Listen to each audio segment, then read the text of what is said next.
Welcome to the channel. Strange things happened in one Los Angeles hotel. Sometimes the most ordinary decisions become the final step on a path that a person never even suspected. For Elisa Lam, a young student from Vancouver, dreaming of seeing the world, that step was her journey along the west coast of America. She was born in the spring of 1991, in a quiet Canadian suburb, surrounded by mountains and green streets. Her family, immigrants from Hong Kong, worked hard to give their daughter what they themselves had once lost when leaving their homeland.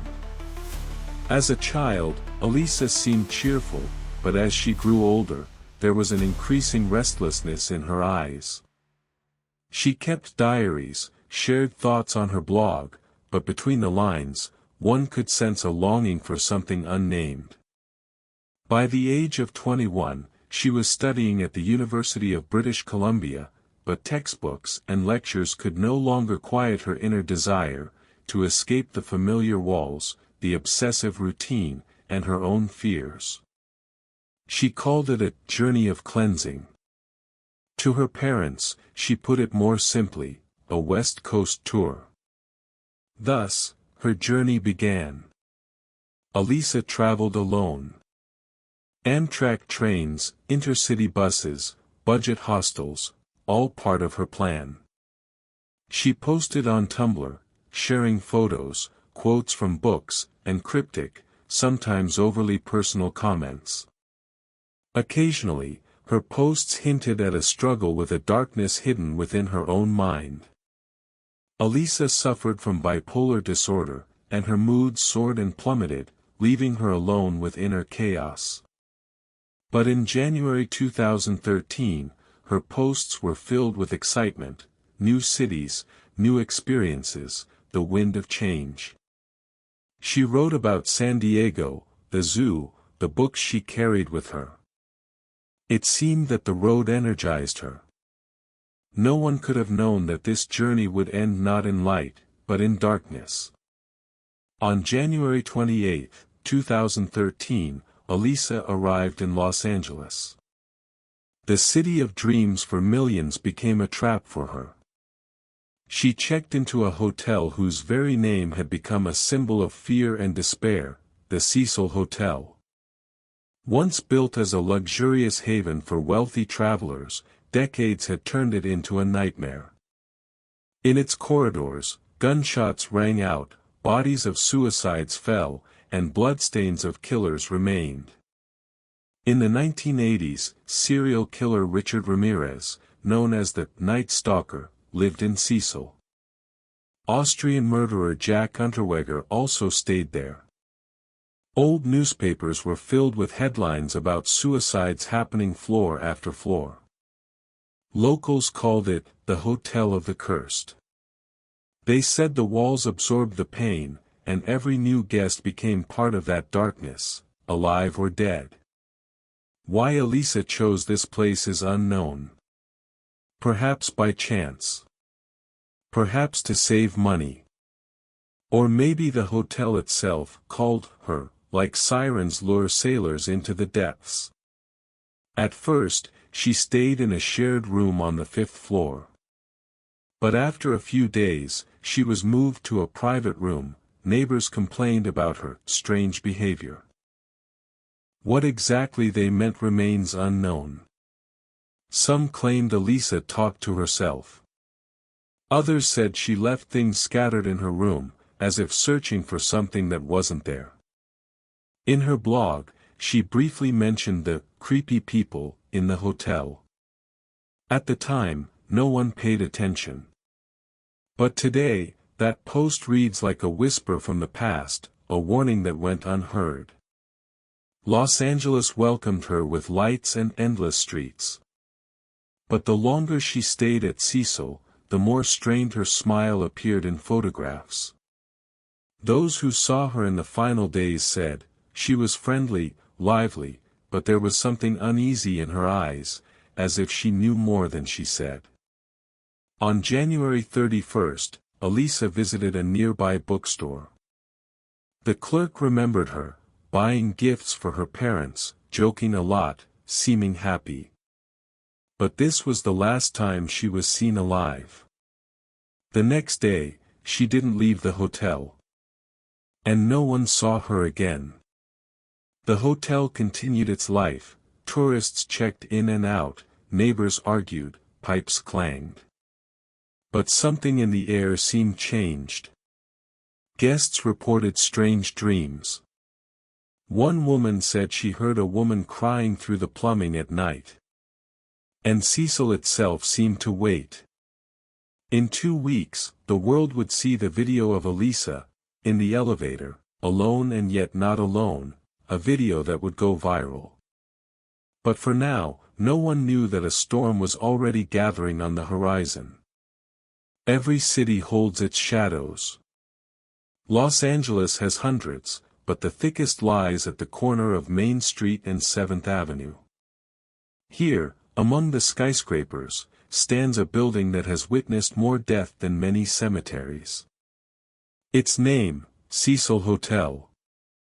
When it opened in 1924, it was meant to be a symbol of luxury. A huge lobby, marble columns, gilded chandeliers, everything spoke of wealth and splendor. But the city changed.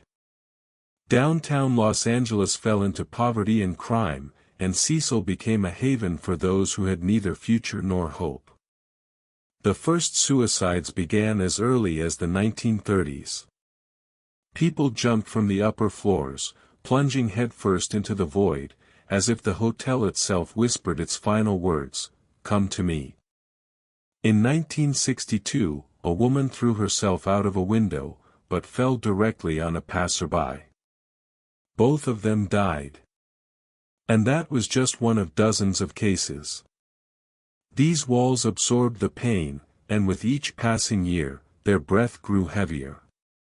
In the 1980s, a man named Richard Ramirez moved into Cecil. In the news, he was known as the Night Stalker. He killed people on the streets of Los Angeles, returned to his room, removed his blood-stained clothes, threw them straight into the trash chute, and then calmly went back to his room. Neighbors recalled, he walked the halls in only his underwear, with dirty hands and empty eyes. But no one at the hotel asked questions. Later, Jack Unterweger, an Austrian writer and journalist, lived there. In public, he appeared reformed, but at night he strangled prostitutes with his own bra. He did not choose Cecil by chance. The walls of this place kept his secret, as if guarding it. Hotel guests complained about shadows sliding down the corridors. Some said they felt cold hands on their necks. Others claimed to hear women's screams coming from empty rooms. Staff tried not to talk about it. But among them, a legend circulated: the hotel lives its own life. It chooses its victims. It absorbs their fear. One security guard, working there in the 1990s, recounted. I saw a man enter the elevator on the 8th floor. The doors closed. The elevator descended, but when the doors opened, the cabin was empty. And he never appeared in the hotel again. It is said that the hotel's very address carries the mark of darkness. The district where it stands is Skid Row, the heart of poverty and homelessness in Los Angeles. Thousands of people lived on the streets around it, many dying from overdoses, disease, violence. And the hotel stood right in the center of this vortex. Over time, it came to be called the Tower of Death. Writers and journalists claimed, here, it is as if a thin line exists between life and death, and any guest can cross it. Everyone who stayed at Cecil felt a strange pressure. Some left at night, abandoning their belongings. Others, on the contrary, seemed to stay forever. Their bodies were found in rooms, in hallways, on the sidewalk below windows. Sometimes it seemed that the hotel itself chose its victims.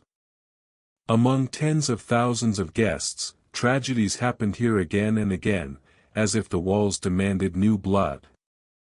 When Elisa Lam entered its doors in January 2013, she did not know any of this. To her, it was just a cheap hotel downtown. But to Cecil, she was a new story, a new name, a new shadow in its dark chronicle. What happened next would become the most mysterious page in the hotel's history. The elevator video would make her a symbol of mystery, and Cecil, a legend of horror. But before we look at Elisa's final minutes, it is important to understand one thing: Cecil is not just a building. It is a vortex into which all the city's tragedies flow. And anyone who crosses its threshold no longer belongs to themselves. Elisa arrived in Los Angeles at the end of January. For her, it was one of the main stops on her West Coast tour. She dreamed of walking along Hollywood Boulevard, seeing the famous studios, feeling the life of the city that the press wrote so much about. But reality met her differently. When Elisa checked into Cecil, nothing unusual happened.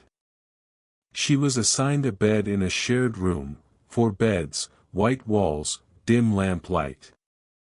But after just a few days, neighbors began to complain.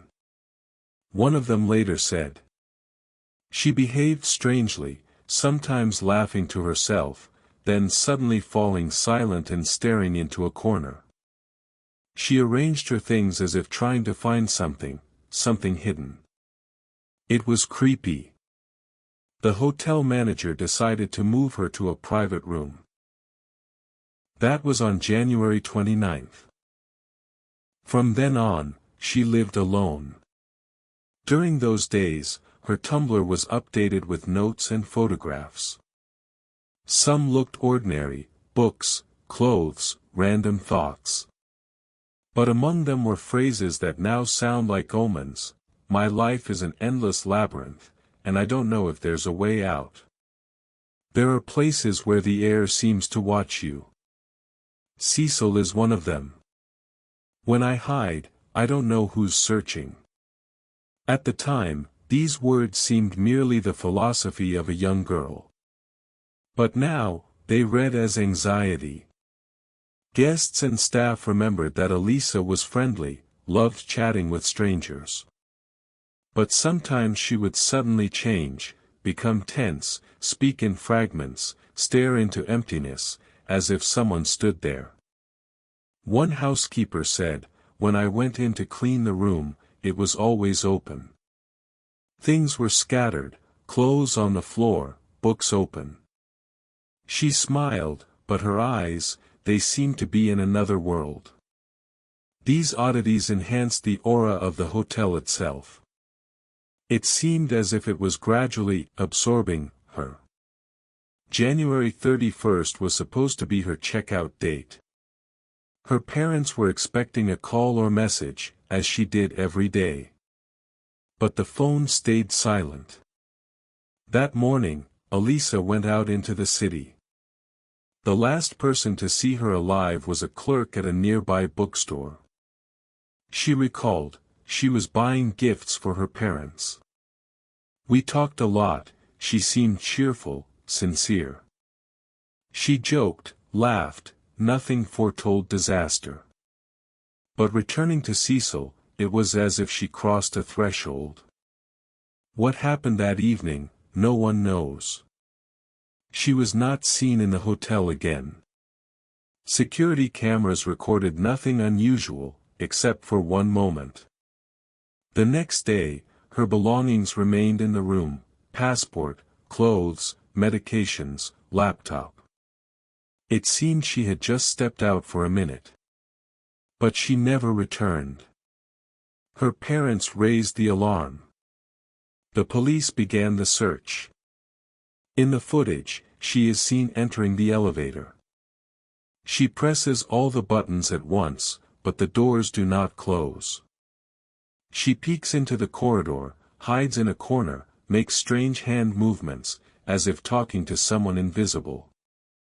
Many said, she seemed to be playing hide-and-seek with a ghost. Others suggested someone was following her, unseen by the cameras. Her movements were nervous, jerky, but in them was a desperate attempt to explain something. A few minutes later, she steps out. The elevator, as if obeying something, begins to work again. This was her last appearance. There are moments that cannot be forgotten.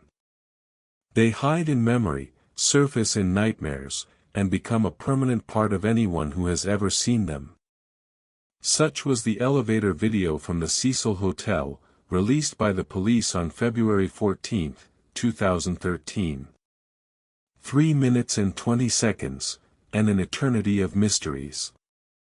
The footage shows the elevator standing open on one of the upper floors. The light is dim, the camera captures everything from above, like an impartial eye. Elisa enters the frame. She wears a red hoodie, shorts, and sandals. She moves quickly, nervously. Immediately, she approaches the control panel and starts pressing buttons. Not one or two, almost all of them. As if she wants the elevator to take her anywhere but here. But the elevator does not close. The doors remain open, as if frozen. Elisa peeks outside. First cautiously, then sharply, like a child checking if someone is chasing her. She hides in the corner of the cabin, presses herself against the wall, then steps out again. At that moment, it seems, there is someone else, off camera. Someone we cannot see. But the cameras record only the empty corridor. She returns to the elevator, presses the buttons again. The doors still do not close. At one point, she steps out of the cabin and begins to move strangely, jerky, as if conducting a conversation. Her hands make unnatural gestures, fingers straighten, bend, as if feeling something invisible. Some see this as signs of psychosis. Others, a secret language, communication with someone on the other side. Online, some even claimed, it resembles movements from the Korean game, Ghost Elevator, a ritual to summon the beyond. Elisa takes several steps back, as if pushed by an invisible wall, then moves into the corridor again. The seconds stretch painfully long. The elevator stands open, as if frozen in time. Only when Elisa disappears from view do the doors finally begin to close. As if the machine itself waited for her to leave. And that feeling lingers, the elevator obeyed not the rules of mechanics, but the rules of something else. When the police uploaded the footage online, it instantly went viral. Millions of people around the world watched it again and again, trying to understand, what is happening here? Some claimed Elisa was under the influence of drugs. Others saw clear signs of mental disorder. But most felt something else entirely, as if someone else was beside the girl. Someone who did not appear on the camera. The footage was compared to horror movies. It seemed less like a real scene, more like a staged event, too terrifying to be accidental. We see a girl trying to escape. We see an elevator that will not obey. We see hands reaching into the void. But what do we not see? We do not see who she is speaking to. We do not see who or what stands behind the doors. We do not see the moment she disappears. Seconds after the doors closed, the elevator moved. But Elisa was already gone. This footage became her last appearance in front of human eyes. After that, she vanished without a trace. And if the story ended with just the video, one could dismiss it as coincidence. But what happens next will make this clip a cursed symbol. 2 weeks later, she would be found, where no one expected. In black water. In the heart of the hotel itself. On February 1, 2013, Elisa Lam's parents were expecting a call. Every day during her trip she stayed in touch with them, sending messages, sharing photos, talking about her plans. But that day, the phone went silent. No call. No message. Nothing. For the family, it was an alarming signal. They knew Elisa could be unpredictable, her moods could change, but she never disappeared like this, without explanation. Her father and mother tried calling Cecil, but they were told that their daughter was checked in and should have already checked out. Her belongings were still in the room: clothes, passport, wallet, medication. It was clear, she had left unexpectedly. But where? The police quickly got involved. Los Angeles, a city with high crime statistics, and the disappearance of a Canadian tourist immediately became a priority case. Detectives inspected her room. No signs of struggle. The bed was unmade, books on the table, personal items in the suitcase. Everything looked as if she would return any minute. They interviewed staff and residents. Most remembered her as friendly and smiling. But several mentioned that in the last days she had behaved strangely. In the corridors, she would sometimes talk to herself, sometimes look confused.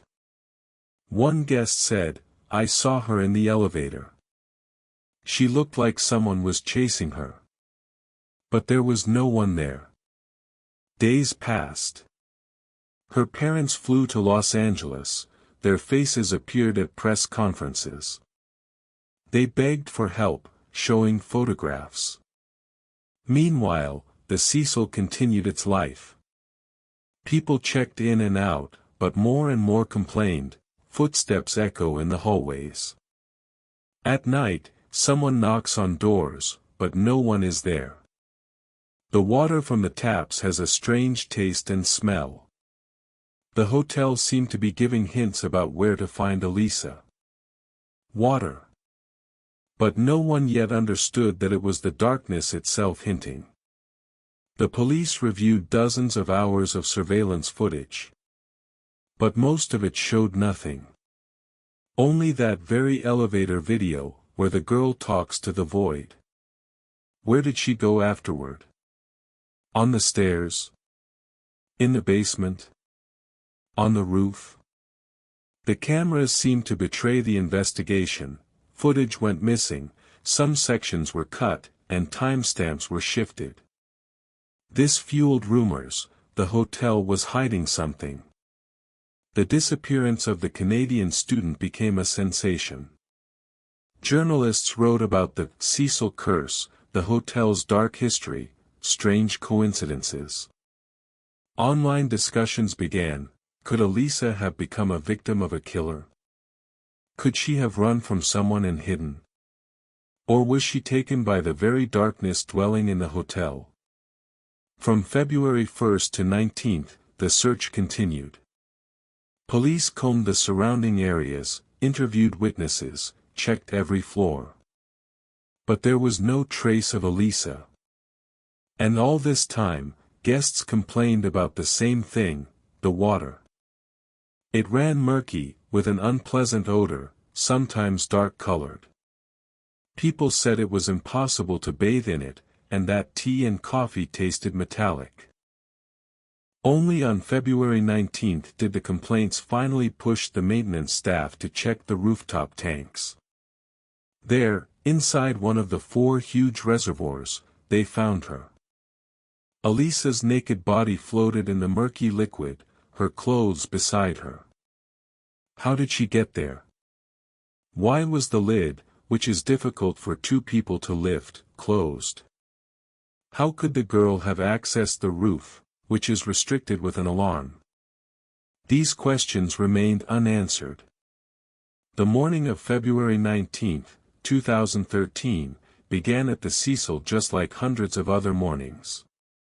But complaints from the residents continued. The water ran in a thin stream, murky, with a rusty smell. People said that after a shower, an unpleasant residue remained on their skin, and someone claimed, the water was almost black. The management decided to send a technician to the roof. He climbed the stairs and emerged into the gray sky of Los Angeles. In front of him stood 4 enormous cylinders, water tanks, each holding 1,000 gallons. When he opened one of the tanks, at first he thought he was seeing a reflection. But it was not a reflection. It was a body. In the murky, almost oily water floated a girl. Her long hair spread across the surface, clothes and shoes lay nearby at the bottom of the tank. The body moved slightly up and down, as if it were still breathing, but it was only the play of the waves. The technician recoiled in horror and screamed. His scream echoed across the roof, and soon the entire building knew the terrible news: the missing student had been found. Police and firefighters were called. But the problem was that the tank was sealed, and the opening through which Elisa ended up inside was too narrow to remove the body. They had to drain the water first. Only after that was the tank cut open, and the body retrieved. The operation took several hours, and all the while, down in the hotel, people continued their daily lives, unaware that their tap water, all month long, had been connected to this horror. How did she get in there? When the body was pulled out, everyone saw, Elisa was completely naked. Her skin showed signs of water bloating. The color had turned greenish-gray, like someone who had spent a long time in a confined space. At the bottom of the tank were found her clothes, the very ones she wore in the elevator video, her watch, and her room key. No signs of violence. No signs of a struggle. 2 days later, the autopsy verdict was issued: accidental drowning. Contributing condition: bipolar disorder. Officially, a tragic accident. But everyone who heard this version asked themselves, how? How could Elisa have gotten onto the roof if the doors were closed and alarmed? How did she climb onto the tank itself, 3 meters high, installed on a concrete base? How did she lift the heavy lid and, once inside, manage to close it? None of this fit the framework of an accidental incident. And there was one more fact: all the hotel guests had been using this water for a full 2 weeks. They drank it, brushed their teeth with it, cooked food, took showers. When journalists revealed this, the Cecil Hotel became a pilgrimage site for tourists, ghost hunters, and reporters. Its dark fame only grew stronger. The accident explanation did not clarify why the surveillance footage had been edited, why her belongings remained in the room, but her laptop and phone disappeared, and most importantly, why she was found naked. Was it an attempt to survive, to remove heavy clothing in the water? Or did someone undress her after death? Each theory only intensified the mystical aura of this story. But how she ended up in the tank? Incredible. The Cecil Hotel has always been more than just a hotel. From the moment it opened in 1927, it attracted not tourists, but something dark. As if the very ground on which it was built was soaked with something malevolent. Originally, the Cecil was designed as a symbol of luxury in the heart of Los Angeles. Marble halls, crystal chandeliers, golden railings. But shortly after the Great Depression, everything changed. The neighborhood fell into poverty, and the Cecil became a cheap refuge for the desperate. And that's when its Black Chronicle began. Since the 1930s, the hotel has witnessed dozens of tragedies. People jumped from windows. One after another, suicides occurred in the rooms. Women threw themselves out with their children. Officially, more than 16 confirmed deaths occurred on the hotel grounds, but researchers are certain the number was much higher. In the 1980s, Richard Ramirez, known as the Night Stalker, lived in the hotel. He killed at night, and during the day returned to the Cecil, leaving clothes soaked in blood right in the trash chute. No one asked questions. For the Cecil, this was normal. In the early 1990s, another serial killer stayed there, Jack Unterweger, a journalist who pretended to fight for women's rights but in reality strangled prostitutes. Both, like two symbols, darkness found refuge within these walls. For years, residents and guests complained, saying shadows walked the hallways, that doors opened and slammed shut by themselves, that at night someone would sit on the bed and breathe in your face, but no one was there. And the hotel mirrors would fog up, revealing words that were not your own. Some claimed, it was impossible to sleep peacefully at the Cecil. Dreams turned into nightmares, and nightmares became too real. The last time Elizabeth Short, better known as the Black Dahlia, was allegedly seen alive, it was in the bar of the Cecil, years before her brutal murder. And when Elisa Lam's body was pulled from the tank, many remembered this detail. Coincidence? Or had the Cecil claimed another victim? Gradually, the hotel developed a reputation as a cursed place. Some believed the Cecil stood on a thin spot, a fracture between worlds. Others thought that every death fed its energy, turning the building into a living entity that demanded more victims. When Elisa Lam disappeared, many said, she didn't just die. The Cecil took her, just as it had taken others before. From the moment the elevator video appeared online, Elisa Lam's story became an international sensation. People all over the world watched the footage for hours, analyzing every movement, trying to understand what really happened. The official version stated, an accident caused by a mental breakdown. But it doesn't seem so. Thousands of details didn't fit this picture. Elisa suffered from bipolar disorder. On the day she disappeared, she might not have taken her medication. In such a state, hallucinations, paranoia, and a loss of touch with reality are possible. Her strange behavior in the elevator, an attempt to escape from something no one but her could see. Could she have climbed onto the roof herself, gotten into the tank, thinking she was hiding from danger? There, her strength left her, and she drowned.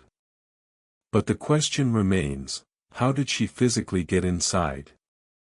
Some believe Elisa became a victim of a crime. Supporting this theory are, the missing phone and laptop. Her clothes, removed and left beside her in the tank. Those strange elevator frames, which seem to contain cut seconds. The theory goes, someone among the guests or hotel staff lured her onto the roof, killed her, or pushed her into the tank. But why were there no signs of violence on her body? And most importantly, why was the case closed so hastily? The Cecil, with its history of deaths and murders, is perceived as a place of power, but dark power. In the video, Elisa seems not to be talking to herself, but to an invisible interlocutor. Her movements resemble ritualistic or uncontrolled gestures, like a medium in a trance. Many guests reported feeling touches, hearing voices, seeing shadows in the hotel. Could the Cecil be a portal? And was Elisa simply another victim of whatever dwells within its walls? Many recalled the film Dark Water. In it, a mother and daughter move into a house where black water flows from the taps, and on the roof, in a tank, they find the body of a drowned girl. The similarity to Elisa's story is chilling. And another detail, in the film, the girl's name is Cecilia. In real life, the girl died in the Cecil Hotel. Coincidence? Or did someone decide to recreate the film's plot in reality? Shortly after the body was discovered, a tuberculosis outbreak occurred in the Cecil area. The test for diagnosing the disease was called Lam Elisa. The name matches that of the deceased. This fueled rumors that Elisa might have been involved in secret research or became an unwanted witness. When investigators carefully studied the elevator footage, they noticed oddities. The timestamp jumps, some frames seem to be cut. Elisa's movements look as if she is reacting to someone beyond the camera. The theory suggests, someone was really there. We don't see them, but Elisa did. And this figure may have played a fatal role in her final minutes. Every theory answers something, but leaves dozens of new mysteries. Why didn't the roof door work? Why that tank, and not any other? Why was her body found only after almost 3 weeks, even though searches were active? Perhaps answers exist. But they are dissolved within the very Cecil. Since Elisa Lam's body was found, the Cecil Hotel stopped being just a hotel. It became a symbol of something incomprehensible, dark, and dangerous. The city of Los Angeles could not ignore the Cecil's reputation. Tourists stopped booking rooms. Journalists constantly arrived to write about the cursed hotel. The Cecil became a place people visited not for comfort, but to experience the supernatural. Its corridors, elevators, and rooftop, everything was now infused with an anxiety that seemed to live its own life. The elevator video became a global sensation. People around the world discussed every gesture of Elisa, every glance, every button press. This gave rise to countless theories, memes, fan art, and even documentaries. The Cecil is now perceived as a place of power. Every time a new guest complained about oddities, doors opening by themselves, shadows in the corridors, cold touches, people would repeat, "This is Elisa's legacy." Her story became a warning. Not everything that seems ordinary is really ordinary. Elisa Lam became a symbol of incomprehensible tragedy. Her life and death are part of a much larger, darker story. The Cecil Hotel continues to draw attention. Its history is studied as an example of how human tragedy can turn into a cultural phenomenon. And although the official version states, an accident, the question remains open. What really happened to Elisa Lam? Was it merely a tragic coincidence, or something dark, waiting for her within the hotel walls? Will the Cecil forever remain a place where the line between reality and the mystical disappears? Elisa Lam's story is a story of fear, mystery, and the ruthless nature of the unknown. It is the tale of a girl who set out on a journey but entered a world where the past, secrets, and the mystical merged into one. And now, her name, her video, and her death will forever be associated with the Cecil Hotel, as a symbol that sometimes evil hides in the most ordinary places, and the answers to our questions are only mirages in the dark.